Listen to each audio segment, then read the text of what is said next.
Добар ден, криптоентузијасти. Денеска го правиме третото видео од нашиот проект за кој што веќе го представивме, односно крипто категории на коини, во кој што денеска ќе разговараме за коини на менувачници во крипто сферата, со тоа што, како тоа гледате и сами, од она што веќе го представивме во претходните неколку видеа, може да видите кои токени ги обработуваме. Денеска ќе разговараме за Uniswap првенствено, па потоа за Binance Coin, BNB, FTT со нивниот на FTX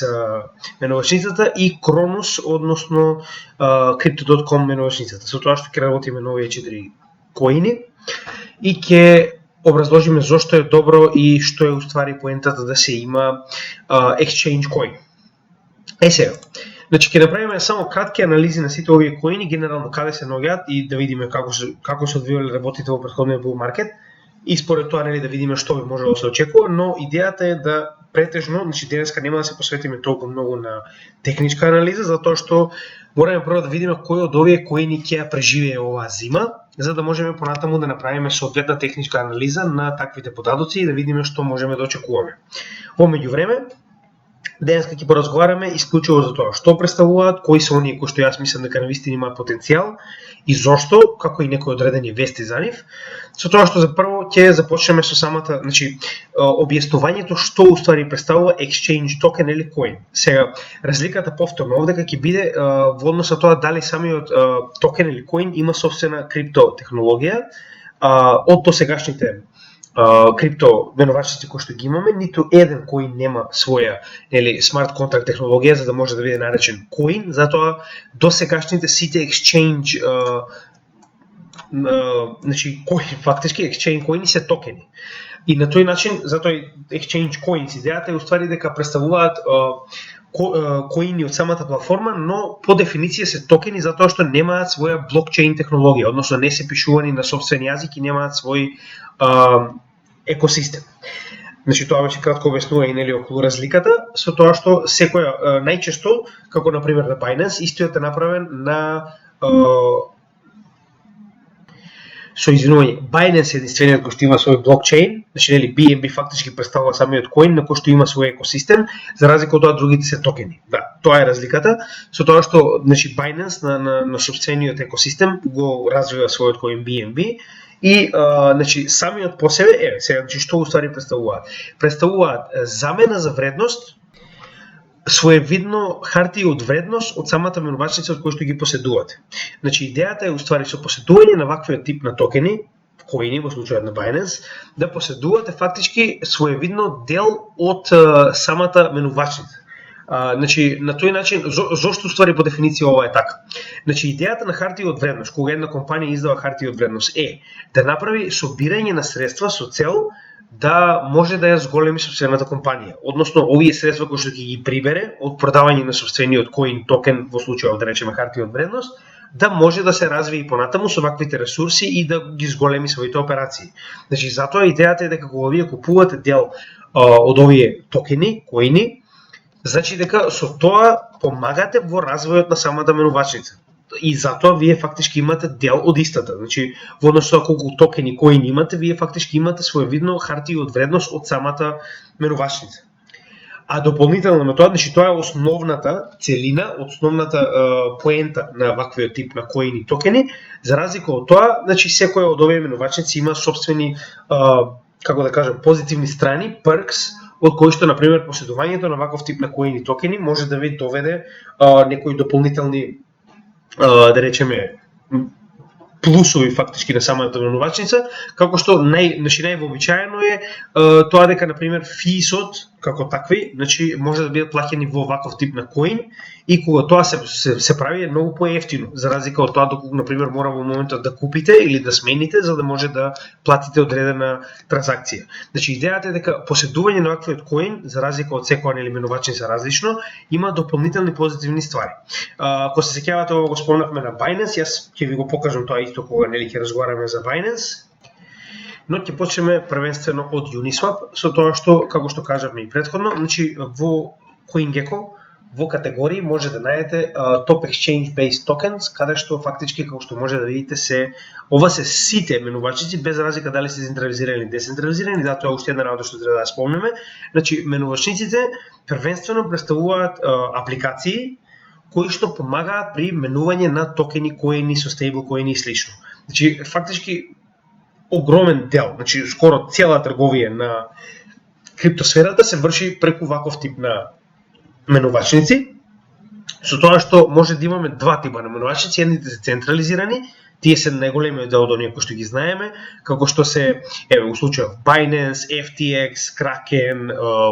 Crypto.com, Gemini, значи многу, има еден тон. Со тоа што овие се претежно крипто, значи има многу и да речеме што не се крипто, што имаат друг тип на Bitfinex, Bittrex, каде што имаме, например, претежно се тргува со валути, се тргува со суровини и слично, но дополнително имаме и крипто. Овие што ги набрав се претежно за крипто, значи они се фокусирани на крипто и најголемиот дел од трговијата се прави исклучиво во крипто. Тоа се значи централизирани. Со тоа што централизираните представуваат поседувани, значи они се уствари поседувани од одредена компанија, поединец и слично, за разлика од тоа децентрализираните, значи ова се сите фактички заедно, но имаме и децентрализирани кои што како такви представуваат менувачници кои што не се поседувани од една компанија или човек, туку се поседувани од, да речеме, DAO, значи децентрализирана автономна организација, на пример, која што како таква, значи да сакате на пример да ги тужите, не можете директно затоа што не се поседувани од една компанија, немаат ентитет, туку се децентрализирани, како што во случајов на пример се Uniswap, значи оние кои што на пример сигурно ги знам, се PancakeSwap, SushiSwap и слично, значи можеме да видиме дека имаме посебна категорија на децентрализирани менувачници. Тоа е разликата помеѓу централизирани и децентрализирани. Едните се поседувани од ентитет, без разлика дали е физичко или правно лице, додека за разлика од тоа, другите се децентрализирани комплетно и се поседувани од тип на DAO, децентрализирана автономна организација, која што како таква одлучува со Уни токенот, кој што овдека не е само токен кој што ви помага при тргување и ви ги намалува фисот, туку е исто така и governance токен кој што доколку го имате може да учествувате во одлуките на ваквиот тип на менувачница како што е Uniswap во оваа ситуација. Сега, тоа беше разликата помеѓу централизирани и децентрализирани и овдека исто така мора да бидете предпазливи кога бирате, затоа што централизираните се во случајов вообичаени секојдневни. Децентрализирани се следниот степен. Оние кои што нема да може да бидат контролирани од држави затоа што едноставно немате кого да го тужите, се разбираме. Значи идејата на децентрализираните менувачници е да се надмине ова корумпирано право моментално во светот и да не може истото да го наметне сопственото така наречено право со цел да го ограничи светот на трговија, туку идејата е, значи компјутер, односно програма или алгоритам во случајов, кој што е независен, да ја раководи фактички целата програма за тргување и на тој начин да биде недопирливо од човек, значи да не може да биде корумпирана. Тоа е идејата на децентрализираните менувачници. Значи, откако го објасниме делов со кои се централизирани и децентрализирани, значи можеме да видиме дека имаме доста, значи можеме да видиме според market cap, да видиме кои се најголемите досега менувачници, со тоа што не заборавајте. Значи Binance исклучиво ја земам затоа што истата има незаменливо голем обем на market cap во однос на ситуацијата со BNB и според тоа, значи можеме да видиме дека како таква е моментално непобедлива. Значи нема ништо ни блиску до Binance. Значи 46 билиони наспроти следната која што е 4, скоро 5. Значи ова се е куп менувачници кои што поседуваат сопствен токен, затоа нели да не навлегуваме сега моментално, ќе преземеме само неколку кои што јас искрено имам, да речем, солидни очекувања, но повторно. Значи ова не е финалната табела, ова е само токени кои што моментално гледам дека имаат соодветна иднина и ова е само колку да објасниме што представуваат истите и да објасниме што очекуваме, значи зошто прилика сме ги земали овие токени во предвид, со тоа што пак не забравите. Значи тоа не значи дека вие мора исклучиво да купите некој од овие токени, останува на вас, вие треба да направите сопствено истражување. Идејата е да ви покажеме што истите представуваат и кој е нивниот потенцијал од претходните булрани и да видите што дали вас би ви одговарало да ги имате во сопственото портфолио. Првиот за кој што ќе разговараме е Uniswap, затоа што е поразличен од сите останати. Како што кажавме, значи идејата на Uniswap е со поседување на Uni, да дојде до ситуација вие не само што ќе имате позитивни работи на Uniswap платформата, туку дополнително, значи да имате и governance, односно да имате право на глас во однос за тоа колку Uni токени имате,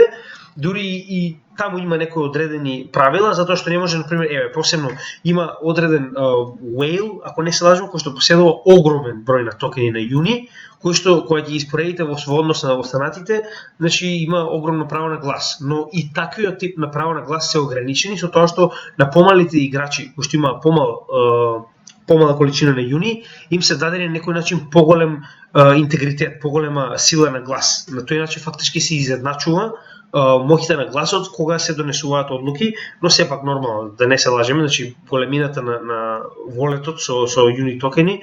е самиот по себе, нели, голема промена прави во однос со тоа колку голема гласки имате во одредена ситуација, но секако, за сега Uni е основен пример за децентрализирана менувачница која што соодветно работи. Сега, да споредиме каде се наоѓа Uni во децентрализираните менувачници. Значи сега не во генералната табела каде што ги имаме сите менувачници, одека е децентрализирани менувачници во светот. Значи гледате, Uni моментално има 2,7 билиони, за разлика од тоа следен е Synthetix со 600 милиони. Значи гледате, имаме скоро 4 пати и повеќе разлика помеѓу Uni и било кој друг. Затоа моментално кога веќе би сакале да избереме нешто, кога се наоѓаме негде на дното на маркетот, јас би предпочитал да избереме, јас лично како мој тим, да избереме Uni, затоа што самиот маркет кап би покажува дека ова е најстабилната од сите моментално децентрализирани менувачници и искрено едно од битните работи кои што ги согледав посебно за Uniswap е тоа што моментално работи на американско тло, најголемата која што работи нормално на американско тло, која што не само што работи на американско тло, туку и многу соработува со тамошните власти, што на некој начин е позитивно, затоа што соработката со тамошните власти ќе им дозволи и понатаму да продолжат да постојат, со тоа што гледаме дека досега, прост пример. Значи ова е последно негде, од 20 август, многу блиску веста, да речем до денешниот датум 27, со тоа што значи Uniswap блокирала 253 крипто адреси кои што се поврзани со украдени фондови и кои што се поврзани со санкции. Сега, јас разбирам дека ова не е добро, затоа што поентата на децентрализираното крипто е да не може да се случуваат вакви работи, но гледано од негативниот аспект дека овие криптофондови, например, се дојдени од украдени сметки, од хакери, значи, идејата со тоа што Uniswap помага при ваквиот тип на блокирање на овие трансакции, помага во на некој начин созбивање на негативната страна на криптосферата, која што сите знаеме дека има, и идејата е дека менувачниците се оние кои што навистина можат многу да помогнат во однос на созбивање на ова негативно светло на криптосветот, но за разлика од тоа, за жал, постои и сузбивање на крипто адреси кои што се под санкции, чии што, значи овие луѓе немаат никаква вина. Тоа е она, да речем, позитивна страна за државата, а негативна страна за нас, каде што затоа што прост пример, ако се сеќавате, Coinbase направи таков тип на поставка каде што десетици илјади акаунти беа блокирани само затоа што биле направени од руски државјанин со руски пасош. Повеќето од тие луѓе можеби не ни живеат во Русија, че можеби живеат комплетно на другата страна на светот, но затоа што имаат руски пасош, тоа е единствениот тип на легитимација која што може да користат за да направат Coinbase акаунт. И замислете вас, ви го блокираат акаунтот само затоа што потекнувате од одредена држава. Значи ова е многу негативно. Но идејата е дека генерално Uniswap како таков, како exchange, ќе постои понатаму затоа што навистина многу соработува со тамошните власти, а тамошните власти тоа го гледаат како многу позитивна работа и на тој начин ќе им дозволат и понатаму да работат затоа што соработуваат со нив. Сега пак ќе кажем, има негативни и позитивни работи. Значи ние мораме да го гледаме ова од профитабилна гледна точка, дека самиот токен доколку обстане на пазарот, на тој начин има и многу поголема шанса да успее и неговата цена да расте. И доколку поседувате Uni, значи е многу подобро да знаете дека Uniswap како таква, да речеме, exchange има солидна соработка со државата во која што работи, на тој начин знаете дека има и солидна заштита од самата држава, дека нема од нигде никаде, например, да испадне повторно сек и да покрене тужба против Uniswap, мада тоа никогаш не се знае, но голема веројатност е дека нема да се случи. Тоа е поентата. Уште еден пример за тоа дека Uniswap длабоко работи со владата на Обединетите американски држави е, ако се сеќавате, проблемот со Tornado Cash, каде што нели сите оние акаунти кои што било кога биле поврзани со Tornado Cash и направиле било каков тип на трансакција. Една од оние платформи кои што ги банираше сите луѓе кои што некогаш биле во било каков контакт со Tornado Cash беше и Uniswap, со тоа што на тој начин фактички било, доколку еве на пример во било кој момент од вашето тргување, дури и само да сте примиле, дури и да не сте пратиле, да речеме, само ако сте примиле, значи автоматски вашата да речем вашиот акаунт на Uniswap ќе биде баниран. Значи затоа и како што можеме да видиме, до сега Uniswap постојано соработува со тамошните авторитети и според тоа јас очекувам дека поради ваквата соработка има обезбедено иднина и затоа можеме да видиме дека и значи како што можеме да видиме дека и самите луѓе кои што тргуваат на него имаат најголема доверба за разлика од останатите платформи на децентрализирани менувачници. Затоа и верувам дека има доста солидна иднина пред себе си, со оглед на фактот дека е најголемата и прва децентрализирана менувачница и да не заборавиме, значи истата ситуација е со Binance. Значи ако споредиме колку е голем Binance во споредба со останатите, значи чисто да видите за колку голема споредба ставна збор, че гледате, Binance моментално има 46 билиони за разлика од, гледате, значи нема ништо ни приближно до големината на самиот Binance како токен и како менувачница, нели, ако погледнеме тоа на генералниот токен лист, можеме да видиме дека Binance е далеку над не само менувачници, на било што. Значи на пето место моментално се наоѓа со 46 билиони, така. И ако погледнеме надолу, гледаме дека има огромна разлика од останатите до Binance, со тоа што да не забораваме дека истиот има и 20 билиони во BUSD, стейблкоинот. Сега, истото на некој начин доаѓа и за Uniswap, затоа што самиот по себе представува лидер во децентрализираните менувачници и на некој начин како што е Binance пред останатите менувачници, така верувам дека и Uniswap е пред останатите менувачници во децентрализираниот сектор на менувачници. Сега, генерално од оно што можеме да го видиме, значи од самиот почеток кога истиот почна, значи имаше ICO до топот на булранот во 2021 година, гледайте, 16.000% зборуваме. Значи, најчесто се случува скоро никогаш да не го победи својот претходен all-time high, токенот, но во оваа ситуација, оно што е многу добро, во однос со потенцијалот, значи цената на Uniswap негде на почетокот е околу 37 центи во прилика, со тоа што сега моментално цената е на колку е вредноста моментално е 6,1, значи еве $6, така. Значи само цената моментално $6 да би се вратила до претходниот all-time high, станува збор за профит од 707%. Значи 707% јас не верувам дека некој може да ви даде како нормална заработка во финансискиот свет, затоа во криптосветот тоа е многу нормално. Оно што сакам да ви го покажам, значи нема да анализираме ништо, затоа што мораме да видиме прво дали некој од овие токени ќе преживее и кој од тие ќе преживее, каков ќе биде нели практично прометот на овие менувачници, затоа што вредноста на токенот е директно поврзана со прометот на овие менувачници. Што значи дека колку повеќе промет, колку повеќе луѓе прават трансакции на Uniswap, толку повеќе самата вредност на токенот ќе расте, затоа што значи кога до компанијата добива пари своевидно и акцијата која што вие сте ја добиле, што се ја купиле, почнува да вреди се повеќе и повеќе затоа што компанијата се повеќе и повеќе се зголемува и повеќе вреди. Истата ситуација тие во случајот и со токените. Значи колку повеќе одредена менувачница расте, толку повеќе и самиот токен ќе има поголема вредност. И затоа на пример кога се наоѓаме во среде bull run, кога на пример имаме огромна количина на трговија на ваквиот тип на менувачници, гледаме дека значи до самиот практично ова е првиот врв пред летото, значи гледаме дека кога првиот стасал до негде околу 50, ова е значи првиот бран на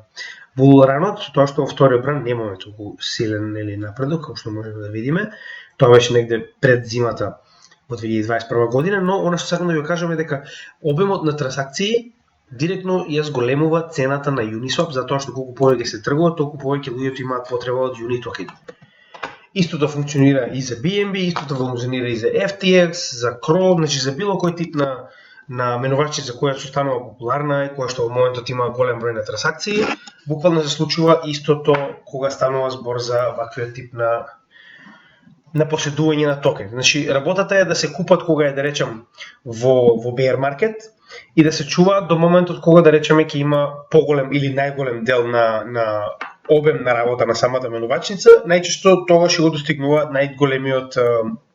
процент на раст. Со тоа што не заборавајте дека исклучиво треба да бидете препазливи кога бирате од која менувачница купувате, затоа што се случува многу често менувачници да бидат, например, тужени или да бидат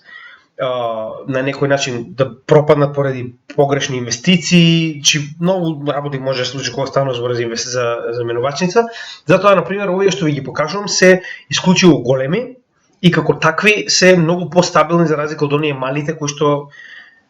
се, како да кажем, ризична работа. Значи, посебно кога држите средства таму. Сега,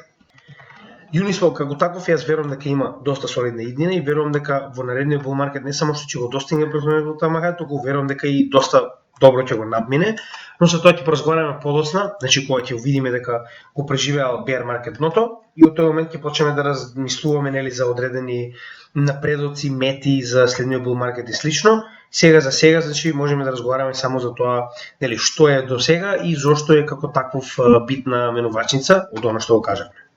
Сега, тоа беше за Uniswap. Следното за кое што ќе поразговараме е BNB токенот, кој што како таков знаеме дека е представник на најголемата менувачница во светот, која што сега за сега нема ниту блиску до конкуренција. Сега, најголемиот проблем од целата оваа ситуација во однос на BNB е тоа што самиот по себе, значи кога ќе го споредиме со останатите, има многу малку регулатива. Тоа е една од оние работи кои што јас, например, ги гледам доста негативно. Значи, јас ево овие три заедно со Coinbase, да не се лажеме, значи Coinbase е втора по големина после Binance, значи кога би ги ставиле во однос на колку имаат прво капитал, а второ колку имаат нели трансакции, луѓе кои што учествуваат, значи не победлива е Binance, со тоа што FTX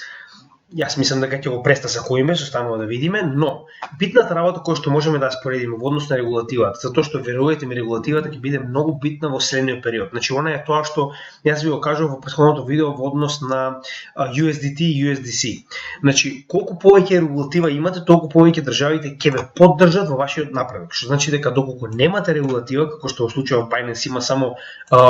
австралиска некоја си ASIC, значи само тоа е единствената регулатива која што ја почитува и со која што е во тек. Значи за разлика од тоа можеме да видиме дека FTX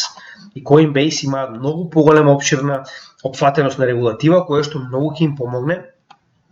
во следниот период, верувам, затоа што наредниот bull market ќе биде исклучиво поврзан со тоа кој е прифатен од државата, а кој не, затоа што верувајте ми, влез на институции и на компании е директно поврзан со тоа колку вие практично се работувате со нив. Значи Binance е голем играч, ја верувам дека истиот ќе најде начин како тоа да го прилагоди, но кога веќе купувате токен од менувачница, имајте во предвид дека токенот кој што го купувате е многу постабилен, доколку менувачницата сама по себе соработува со државата и ги исполнува по големиот дел. Ова се различни стандарди од различни земји или да речам како што е на пример сојузи, значи не само земји, туку е како на пример и мислам дека EU CBI е уствари за целата Европска унија, може да има, не знам, овдека и за Азија, посебен сојуз или не знам за Јужна Америка, БРИКС, како и да е. Идејата е, колку повеќе од овие регулативни рамки исполнувате, толку подобро ќе се снајдете во иднина, затоа што големите институции и компании и корпорации доаѓаат кај овие затоа што истите се легални и колку повеќе од овие исполнуваат, толку полегални се трансакциите кои што ги превземаат на оваа платформа. За разлика од тоа можеме да видиме, значи не само и од ова што гледаме овде, туку можеме да видиме и од претходниот bull market ако го следевте, значи имаше неколку пати тешки хајки против Binance, како на пример Binance беше забрането било каков тип на трансакции на банки со Binance на цела територија на Англија поради една тужба, само за да го принудат Binance да се прилагоди на правата кои што нели ги воведува Европската унија заедно со Англија во оваа ситуација. Затоа кога купуваме токени е многу битно, значи не само за тоа колку е голема менувачницата или колку е нејзиниот потенцијал, исто така е многу битно и колку истата во моментов и понатаму планира да соработува и да исполнува регулативи од типот на нели една држава или одредени сојузи економски и слично. Сега, како што кажав, една од слабите работи на Binance е тоа што самиот по себе не исполнува многу од регулативи, значи затоа што е огромен интернационален играч, игра чисто на сила, затоа што не може да споредите, значи еве колку и да споредуваме, Binance има 46 билиони, а FTX има 3,5. Значи колку и да споредувате, FTX има потенцијал затоа што истиот со 3,5 има многу поголем потенцијал за напредок, кога веќе гледаме дека истиот исполнува еден тон регулативи, значи соработува со тон различни сертификати за исполнување на регулатива, за разлика од тоа Binance веќе го има воспоставено тоа, затоа што истиот е тука уште многу пред ваквата регулатива да биде и воопшто измислена фактички за самиот сектор. Сега, дополнително оно што го кажав, значи секој од овие менувачници не само што да речеме може да ги користите овие токени за фи, значи плаќање на фи на самите трансакции на менувачницата, дополнително нудат и одредени плусови на некој начин што другите на пример не може да ги имаат. Еве прост пример, јас на пример кога сме во bull market многу често имам BNB токени и ги чувам во Vault на Binance. Значи тоа е уствари овдека Warren може да го најдете, се наоѓа во BNB Vault. Идејата што е? Значи кога ги чувате во Vault, прво добивате кешбек за транзакции ако евентуално нешто купувате преку крипто и имате картичка од Binance. Значи тоа во однос на тоа колку BNB чувате, може да добиете дури од 8 до 10% кешбек ако не се лажам на вашата картичка, со тоа што имате некој основен APR 0,35%, но идејата не е APR, значи идејата е што кога ви стои BNB во ваквиот Vault, вие дополнително добивате од лаунчпадот, значи исто така Warren, од лаунчпадот, значи тоа е уствари оние нови проекти кои се развиваат на BNB или на Binance екосистемот, значи од сите оние токени кои што ќе бидат овдека, како што можеме да видиме, значи најавени како нови токени, во моментот додека истите се на ICO на Binance, вие добивате дел од таквите токени во однос на тоа колку BNB имате, значи добивате одреден процент. Ова е само една, чисто да ви покажам како секоја платформа има свој начин како да речеме ви угодува ако имате од незиниот токен. Сега, поседување ваков тип на токени кога станува збор за bear market не е паметна инвестиција, затоа што истите како да обяснам, значи нема некој огромен потенцијал додека целата менувачница се наоѓа во bear market. Значи колку и да е голем прометот, повторно станува збор за нешто незаменливо кога ќе се спореди со самиот bull market. Затоа на пример, јас искрено како тим, како нели нашиот портфолио предпочитам купување на ваков тип на токени, значи на exchange пред самиот bull market. Затоа што тогаш кога веќе почнува да се зголемува масивно оној обем на трговија на самите exchange, многу повеќе расте вредноста на самите токени. Значи, во тоа време се расте, ама генерално колку повеќе значи имаме трансакции, колку повеќе луѓето се повеќе и повеќе внесуваат на менувачниците со цел размена, толку повеќе и самиот токен расте. Сега, BNB е прост пример за тоа. Значи, Binance е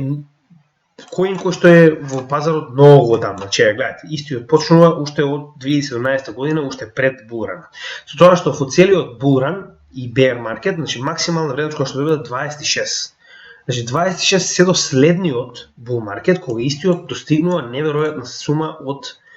700 долари. Значи, замислете колку голем напредок има затоа што Binance масивно пораснува со претходните два булрана и на тој начин неговиот токен има огромна моќ и огромен раст на цената. Со тоа што јас знам луѓе кои што купувале Binance кога беше 5 долари. Разликата е во тоа што овие работи не може да ги предвидите, но доколку верувате во одреден проект како таков,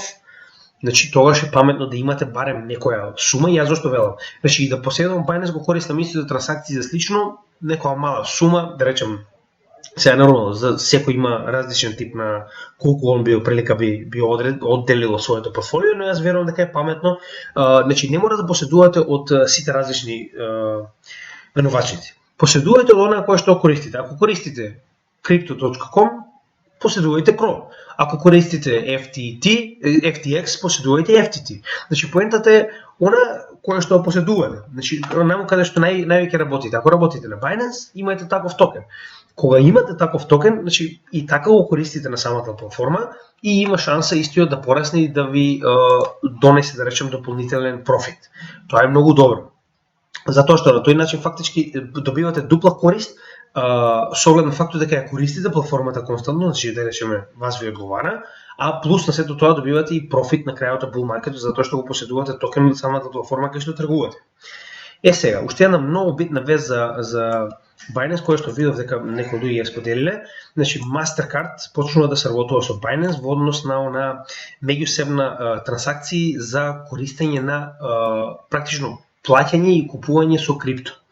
Идејата е што Mastercard самиот по себе заработува енормни пари од самите трансакции. Значи Mastercard фактички заработува на тоа што луѓето прават трансакции, постојано купуваат, продаваат. Идејата со Binance е, значи Mastercard има, да речеме, и доста по-солидно, поголемо портфолио за разлика од Binance, во однос на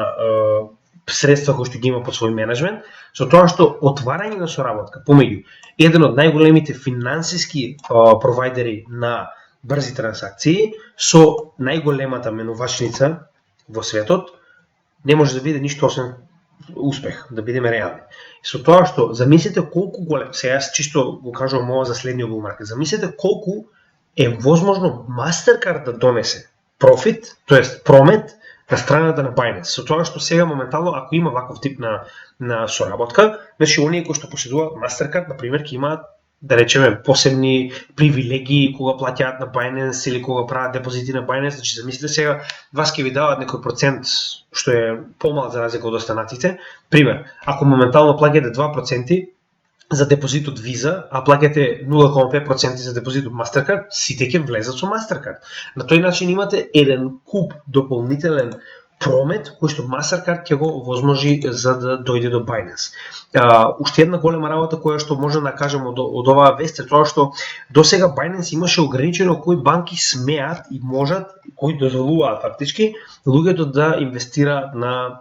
Binance. Значи многу од банките нема да ви дозволат вие да сакате. Значи ја верувам дека во Македонија тоа е многу познато. Едноставно банките не дозволуваат вие да префрлите средства на Binance.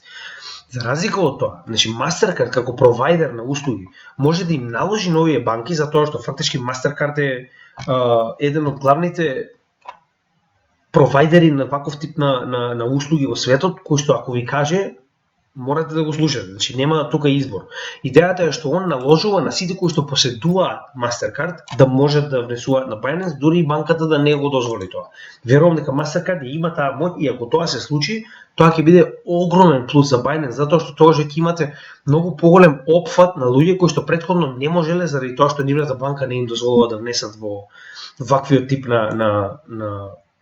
учесници на пазарот. Во овој случај имате огромен број на луѓе кои што претходно не им било дозволено да може да им биде дозволено само заради тоа што поседуваат тип на картичка, не банка, туку тип на картичка, односно Mastercard. Што јас верувам дека е многу позитивно. Тоа е оприлика за Binance, значи генерално Binance е еден од до сега најуспешните проекти и доколку измериме од претходниот low до овој high, значи имаме огромен процент на заработка, со тоа што зборуваме 26, значи не броиме од претходно 2017 година, ова е топот кој што го постигнал претходно 26. Идејата што е, извинете, локалното дно 26. Идејата е дека Binance и понатаму ќе има голем простор за заработка, но разликата е во тоа што за вие да добиете на Binance одреден профит, значи да речеме сакате да добиете дупло од вашиот профит. Тоа значи дека Binance market cap треба да му порасне за 100%, што значи дека треба од 46, да речеме 50 билиони да порасне на 100 билиони, за да можете вие да добиете дупло на вашата трансакција. Сега, идејата во тоа е што доколку на пример чувате FTT токени, значи за истиот да биде 100%, он треба само да добие, ако е 3,5, уште 3,5, тоа е да стаса до 7 билиони. И многу е поедноставно FTX да стаса до 7, за разлика од тоа BNB да стаса до 100 билиони, ме разбирате? Затоа, например, и тоа е една од работите кои што мора да ги предвиди, значи да ги превземете во вашите пресметки, значи процентите доаѓаат директно во однос со тоа колку е голем проектот. Колку е поголем проектот, толку помала е заработката, поради тоа што многу повеќе пари треба да влезат во проектот за да вие да направите процентуална заработка. За разлика од тоа колку е помал проектот, толку е полесно да направите заработка, но самата мала количина на market cap во ваквиот проект нуди и ризик нешто да се случи со проектот затоа што истиот нема доволно средства тоа да го покрие. За разлика од тоа Binance може да покрие се. Значи поголем маркет кап, поголема сигурност. Помал маркет кап, поголема заработувачка, но помала сигурност. Тоа е значи секогаш обратно пропорционално и сакам навистина да го запазите. Значи ние имаме направено видео за маркет кап, ако се вратите во нашиот трейдинг курс, може да го видите и тоа. Но главната поента кога секогаш гледате одреден токен, гледајте го маркет капот во однос на тоа колку е голем. Колку е помал маркет капот, толку е поголема заработката затоа што помалку пари треба да влезат за вие да добиете процентуална заработка. Значи многу едноставно. Затоа секогаш земете го тоа во предвид. Тоа е во однос на BNB. FTX како таков ја мислам дека е еден од главните па да речем, во оваа сфера на криптоменувачници, FTX верувам дека има многу светла иднина, со тоа што, значи, оваа табела овдека, првенствено е направена во однос на тоа кој има најдобар фи, значи најевтин фи во самиот пазар. Ова е за 2022 година, со тоа што FTX е на прво место веќе и да не забораваме дека FTX самиот по себе најавува дека ќе биде професионална платформа, нема да биде аматерска, туку професионална платформа која што исклучиво, значи претежно ќе цели работа со значи искусни зборуваме трговци или во случајов не само трговци, туку и корпорации, институции и слично, каде што значи самата платформа ако сте отворили FTX е многу посложена, има многу поголеми да речам опции, нуди поголем ризичен фактор на доколку сакате да тргувате со leverage, значи FTX е буквално направена за професионалци. За разлика од тоа Binance, например, Coinbase или Crypto.com, кога ќе почнете ви нудат некој основно ниво, дури Coinbase има два различни профили, од кои што првиот секогаш е аматерскиот, каде што вие треба да научите основни работи за тргување, значи да нели истражувате, за потоа да отидете на вториот профил. За разлика од тоа Binance нуди промена на профилот од обичен во Pro. FTX нема таква ситуација, значи FTX исклучиво е за професионалци и гледаме дека самиот по себе има и многу повеќе услуги, значи за разлика од останатите менувачници, со тоа што значи FTX е навистина Pro, да не се лажеме. Сега, најбитната работа во ситуацијата е што замислите на големи играчи од светот кои ќе им понудите најмал фи за транзакција. Значи, тоа е најголемата работа која што нив им е битна, затоа што ако фито е пресметано во проценти, а вие работите со билиони, нормално дека би сакале да добиете што помало фи, за да може да нели смените или да работите на одредена менувачница, со тоа што FTX дополнително има голема поддршка од големи играчи на пазарот, значи потенцијалот на FTX е виден од овие огромни играчи. Во случајов можеме да покажеме дека значи само момент, каде? Значи само за една година има 1000% во ревенју. Замислете, ова е уствари само профит. А замислете колку уствари било без пред профит сето ова. Значи колку бил целокупниот раст на FTX. И тоа за една година, значи како што можеме да видиме, ова е од 2020 до 2021, иако е во булрано, растот на оваа платформа беше забележан од сите и знаеме дека многу од големите играчи ќе застанат позади неа, иако тоа официјално не се случило, за да можеме да кажеме, например, Grayscale или BlackRock стои позади, но ваквиот тип на професионализам и услугите кои што ги нудат, сигурно ќе потегне некој од таквите играчи да застане позади нив, затоа што нуди на вистина солиден асортимент на услуги, како и најниските физ на пазарот е нешто што во денешно време е голема работа да го имаш. Затоа јас верувам дека во моментот кога ќе се добие таква вест дека некој голем играч влегол или застанал позади нив, веќе ќе биде касно да поседувате FTX, иако неговата цена е релативно скапа и сега, ако мене ме прашувате, но искрено мислам дека може да се случи да бидеме да имаме дел од во нашето портфолио. Значи повторно, ќе видиме како се тоа ќе се одвива во наредниот bull market, мораме да видиме, но идејата е дека FTX како таков, платформата и FTT токенот, мислам дека имаат солиден потенцијал да се најават во нашето портфолио, посебно со оглед на фактот дека значи наредниот bull market ќе има гледате од неговото, да речеме, средина од не скроз на почетокот, имаме оприлика 2677 до последниот bull market run кој што го имаше. Значи, јас верувам дека самиот токен како именувачницата имаат голема иднина и верувам дека не е лошо да се најде во нашето портфолио барем во еден дел, но повторно, значи мораме да видиме кои од овие токени ќе преживеат, ќе успеат да упоминат тестот на овој bear market. Кога тоа ќе се случи, зборуваме за потенцијално најголемиот bull market досега, затоа што моментално обемот на CBDC, кој што се брза да се направи, заедно со регулативата која што се брза да се направи, ни покажува дека државите во голема мера се припремаат за да го пресретнат овој раст на криптовалутите, што они сакале или не сакале, веќе не е до нив дали ќе го сакаат или не. Работата е мора да се навикнат и мора да најдат начин како да учествуваат, затоа што не можат да си дозволат тоа да биде поседувано од обични свртници. Значи немаат избор, едноставно предалеку отиде криптосекторот за да може да направат било што освен да се приклучат. А со тоа, ако таквиот bull market што го очекуваме е навистина најголемиот досега, замислете колку голема улога ќе имаат менувачниците кои што се главни во практично размена и купопродажба. Значи, како што кажавме и досега, идејата за поседување на токен од менувачници може директно да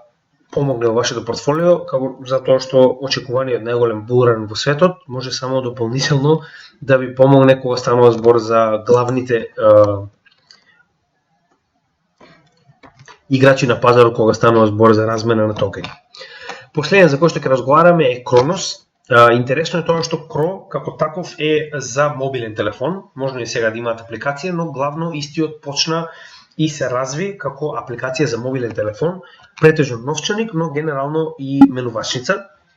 со тоа што истиот, ако се сеќавате, направи толку голем булран за себе, што успеа, значи гледате, масивен раст зборуваме, значи истиот од моментот кога се испадна на пазарот, значи не запра со раст. Значи, чисто да видиме што се случило. Значи тоа беше за неколку денови, истиот успеа да стигне 300% нагоре, значи не престана да расте, тоа што сега моментално го постоја пад нормално, но идејата за Кро е дека толку многу порасна од самиот почеток како токен, што успеа да го купи Lakers стадионот и да го преименува во crypto.com. Значи не е стадион нормално, тоа е уствари кошаркарското, да речем, игралиште, но замислете да успеете тој капитален објект да го купите и да го преименувате во crypto.com. Значи замислете кој потенцијален и масивност има самиот проект, со тоа што и тоа не е толку битно, тоа е само маркетинг стант. Идејата претежно за овој токен, дека можеби е паметно да се земе за следниот bull market, е тоа што Grayscale го зема во предвид. Значи нормално ова е нешто што мораме да видиме дали ќе настане, дали ќе се случи, но идејата дека Grayscale може да учествува и да купи Кро во собственото портфолио е многу битен момент кој што мораме да го запазиме, затоа што оваквиот тип на големи играчи, како што кажав, кога купуваат ваков тип на токени, значи го прават со претходно големи анализи и знаат точно зошто влегуваат и каде влегуваат на пазарот, затоа е многу битно да следиме што големите играчи прават и зошто, затоа што ако тоа го ставиле на го сметаат за еден од потенцијалните кои што треба да го купат, во моментот кога ќе го купат, паметно е и вие да го направите истото, затоа што верувајте ми, многу од трговците во светот ги следат овие големи играчи со причина. Значи најчесто кога тоа го прават, они имаат цела приказна позади тоа и што очекуваат и какви се нивните очекувања за профит од ваквите токени, а вие не можете никогаш да бидете на исто ниво со тоа колку они имаат направено background check, колку има направено истражување за потенцијалот на ваквите проекти и ако го земале во предвид, тоа значи дека како проект е многу стабилен. Затоа секогаш кога ќе чуете дека големи имиња влегуваат во одредени проекти, значи таквиот влез е направен претходно со многу голема умисла и истражување и тоа многу често може да ви помогне да утврдите дека некој проект е добар или не, затоа што верувајте ми, ваквиот тип на големи играчи на пазарот како Grayscale никогаш не внесуваат пари во нешто залудно, секогаш има многу поголем план од она што се гледа во моментот. Значи тоа е однос на Кронос, кој што пак на некој начин е многу млад токен, има уште многу, значи тоа е буквално од крајот на булранот фактички истиот испадна и гледаме дека моментално е во постојан пат, но тоа е еден од оние кои што ги гледаме како потенцијални, ќе видиме како истите ќе се покажат понатаму, за да ги купиме затоа што истиот има многу мал маркет кап и како таков нуди соодветен потенцијал во одредена мала количина да донесе профит на нашето портфолио. Значи тоа е генерално за exchange токените, за менувачниците и понатаму нормално, че ние отколку ќе го одработиме овие токени и кога ќе ги представиме категориите, кога на нашиот канал на луѓето кои што го следат ќе биде многу јасно, значи кои се тие категории, зошто ги земаме во предвид, што истите представуваат, кои се нивните најдобри представници, ќе биде многу поедноставно понатаму да разговараме, нели, што сакаме да ставиме во портфолиото, во кој дел од bull или bear маркетот и зошто. Па затоа и мораме да поминеме прво преку сите овие 16 категории, за потоа да правиме фактички поединечни анализи на токени. Многу поедноставно ќе биде кога ќе можеме да насочиме, например, еве да речеме, правиме анализа за BNB и велиме погледнете го нашето видео за exchange токени, за да ви биде појасно што уствари се представуваат, кои се најдобри, што очекуваме од нив, значи ќе имаме фактички материјал на кој што ќе можеме да насочиме за оние кои што тогаш влегуваат во да речем во нашиот канал, или пак и за оние кои што заборавиле, например, нешто што сме го направиле во минатото. Се надевам дека ви се допаѓаат нашите содржини како и секогаш, било каков тип на поддршка од ваша страна е добре дојдена. Со тоа ќе го завршиме овој видео овде. Понатаму ќе продолжиме како и секогаш, како што може да видите со следните теми. Значи, следно имаме Internet of Things, тоа е една многу интересна тема за различен тип на токени кои што не се поврзани еден со друг директно во одредена категорија или технологија, но како такви представуваат одредена услуга која што е карактеристична за оваа категорија, а тоа е поврзување на стварите, своевиден интернет на ствари во светот. Затоа ќе поразговараме во следното видео. Уште еднаш, доколку погледнавте оној извештај кој што ви го поднесовме и на Facebook групите, како и на нашата Facebook страница за падот на пазарот и она што го очекувавме, значи тоа беше направено нарочно, со тоа што вие и сами знаете дека до сега, значи, многу постојано ве известуваме за она што се случува на пазарот и зошто е тоа така, значи правиме што можеме по соодветно известување во однос на случувањата во економскиот свет и што очекуваме од истите да се случи, и како што може да видите вчера беше основен пример за тоа како техничката анализа заедно со фундаменталната анализа може да ве доведе до ситуација да знаете точно што ќе се случи и кога, иако нели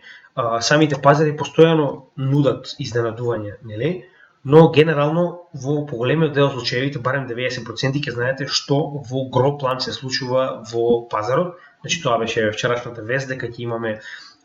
говор на Пауел, значи на председателот на Федералната резерва, и знаевме што ќе биде говорот, знаевме што ќе каже и падот беше неизбежен, тоа го најавивме. Затоа пак ќе кажам, значи 1 час од вашето време да го следите нашиот канал за да научите како да ги следите овие работи, ви покажува колку може само да научите во однос на економскиот свет и она што се случува моментално и кои се потенцијалите кои што може тоа да ги донесе за вашето портфолио, со тоа што не мора, значи иако вие многу попаметно да направите собствено истражување, доколку немате време за тоа, 1 час од денот да посветите на видеа кои што ние ги правиме само за вас, во однос на тоа што е ново или во однос на тоа со тоа што ваков тип на информации за 1 час на денот, ја мислам дека е нешто што може секој да си го дозволи. Ако веќе не може да направите истражувањето сами, проследете го она што ние сме го одвоиле во текот на денот да го направиме за вас. Како што може видите и сами, голем дел од информациите се со многу голем профит вградени во моментот кога ги изнесуваме, но за жал мора да бидат изнесени сензитивно на време во моментот кога се случуваат. Не можеме ваквите работи да ги предвидиме и затоа постојано следење на каналот едноставно доведува до позитивни промени во вашето портфолио. Ви благодарам уште еднаш, имајте добар ден и се гледаме во следното видео на CryptoGameMedia.